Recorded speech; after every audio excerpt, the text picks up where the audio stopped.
Hello, my name is Val, I'm from Ukraine and you are watching my blog about blockchain. Subscribe, like, comment, and please, I want you to look through links below. I want you to be aware about Ukraine and the war. Today I'm telling you about privacy issue in blockchain industry. It may look like privacy is everywhere the same issue, but in blockchain it has its specifics. We will look through them and the solutions. So, why privacy is an issue?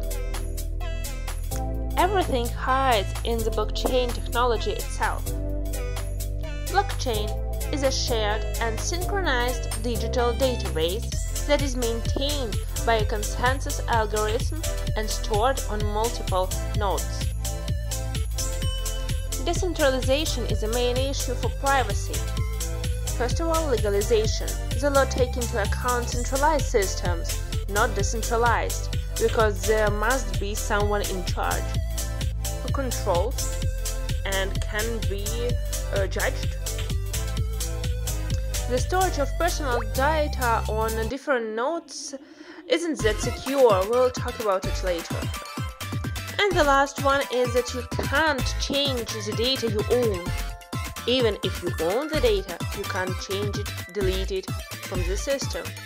While it's in the system, it is there forever. One of the first thoughts I had was that why should we use blockchain for such things that need real privacy? For example, medical documentation. Why we should use blockchain? Why we should use Web3 version? But I already studied blockchain technology for long. Blockchain is a system of recording information in a way that makes it difficult or impossible to change, hack, or cheat the system. Yes, it's impossible to change information you own, but it's also, because of that, impossible to hack it or to cheat it. That is why blockchain also really matters for private information. If this information is important, you need it to be reliable, you need it to be safe, and blockchain guarantees the safety. So, private and public keys. Here we go to private information and its storage. To make information private, or I would like to say more private than not private, of course, blockchain uses two kinds of keys. So, these are public keys and private keys. Public key hides information about the assets, type of assets, volume of assets, and is used to fulfill transactions. Private keys give you an access to use these assets and to control them and to all private information of the owner of the assets. On the one hand, it can work out and all the information will stay private, but it really works out only if you use public key for only one transaction. One key, one transaction. For example, we have wallets. They have a private key. For example, it's 25 words or something like that. And public key is a wallet address. And if you is used to use this wallet for different transactions, all these transactions can be tracked by knowing only the wallet address. I think it is a gap in safety. But keys are not the only things that gives a little bit privacy to blockchain technology. The other thing is peer-to-peer connection or peer-to-peer network. When you make any transaction in ordinary life, in ordinary finance, there is the third parties, someone who controls that everything will work out. For example, bank. When you do transaction in blockchain, There are no third parties, only not computer, system, of course, the system itself. The mass itself is a guarantee that transaction is valid. Here you see how it works. When transaction is fulfilled, it is sent to the set of nodes that validate the transaction. What means validation? Nodes check if the transaction is made for the first time, if there is the right amount of assets, so if it is valid, if it can be fulfilled. In fact, all nodes of the blockchain take part in the validation. If the transaction is valid, a new block is created by miners. The block is created, it is added to the net. So now the blockchain is +1 block bigger, and the next block will be added to the previous one. In this way, nothing can be deleted.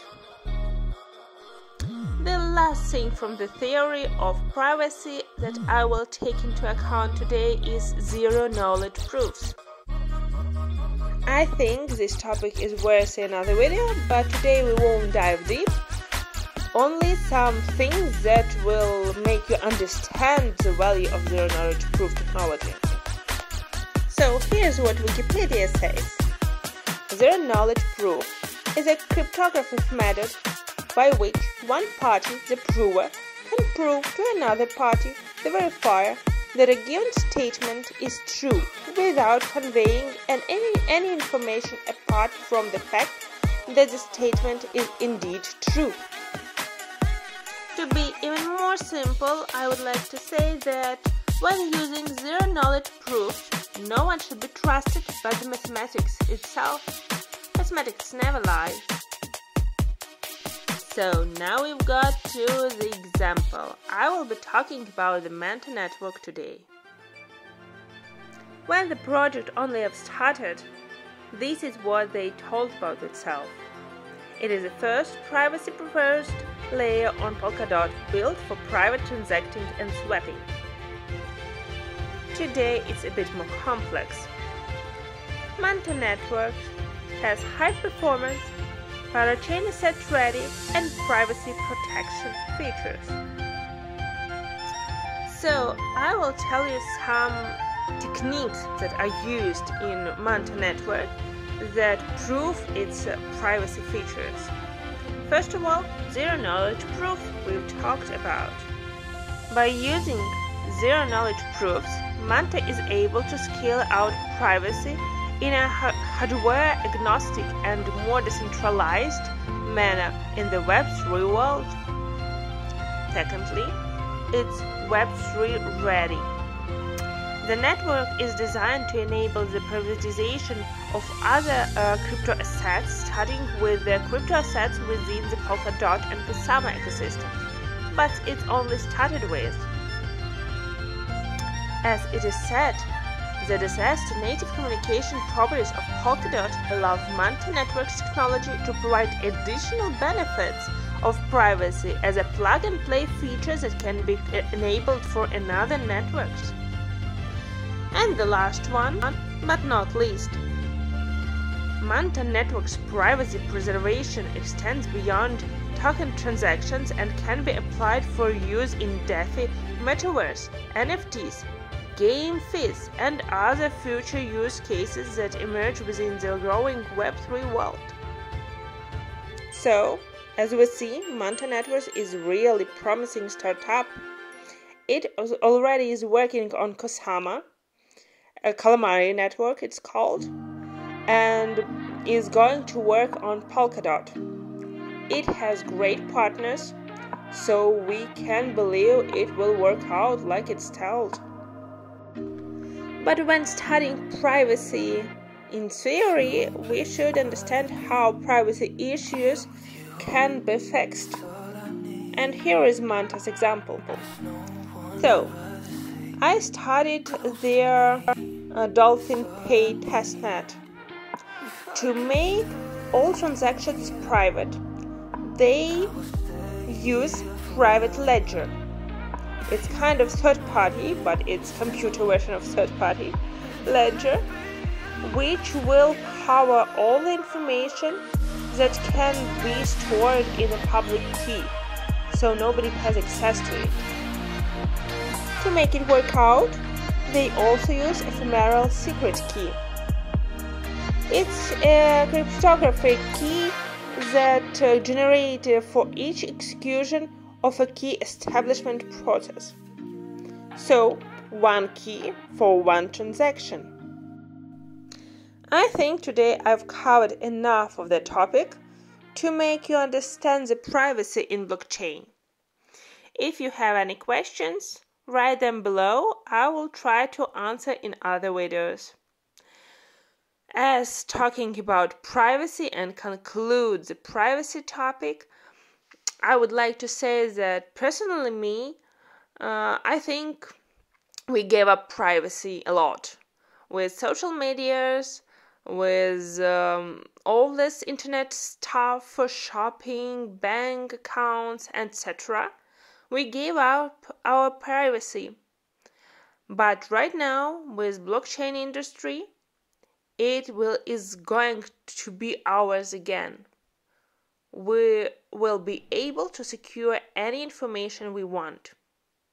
Here are the resources that I've used in creating this video.